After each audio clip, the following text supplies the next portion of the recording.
Pinatos na sa plastik ang duguan na kamot ning sarong butcher matapos na maputol hulikan pananaga ning caretaker sa sarong slaughterhouse sa Barangay Poblasyon, Iraya, Ragay, Camarines Sur. Sa impormasyon, alas 6:20 nin aga kasuudma, mantang nasa laog kan public market sa nasabing lugar, nagkadiskusyonan ng sospek asin biktima dapit sa isyu sa tubig asin iba pang pigpapautob na pulisiya sa laog kan slaughterhouse. Sa init kan diskusyon, kuminuwa subuot nin sundang ang sospek asin pinagtatagaan na ang kamot kan biktima. So pigpapalatuyo niya man ang mga tuwan, kaya iba na yung biktima sa mga tinutuyo niya sa paggamit ng tubig niya. Siguro dahil nga nusunuan ta, baka dahil na ibabalik subot si host, ako yan. Siguro nagbubulos ang tubig na dahil na kukuyan, dahil na ibabalik, dahil na pundor, kaya kung ano-anong mga kuwan. Pero pagkabot ka sa udma, hinapot kan biktima kung anong daang, kung si Sayda nagparagamit ng tubig duman, napik ko naman, nasuya naman ining suspect.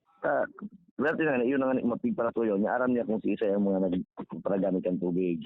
Nagresulta ang insidente sa pagkakaputol kan walang kamot kan biktima asin napuruan man in iba pang muro kaini sa toong kamot. Binisto ang biktima na si Rodaily Alahar, 42 anyos, mantangan sospek binistong si Eduardo Navalta, 54 anyos, asin parehong residente ka nasabing lugar.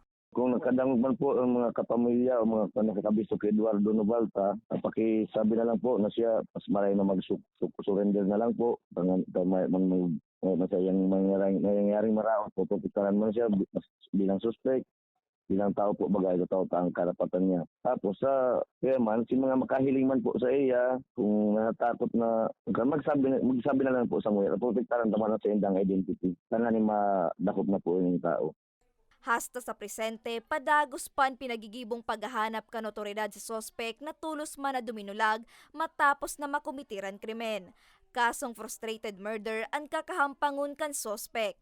Para sa mga istoryang tatak Bicol, Laorne Miranda.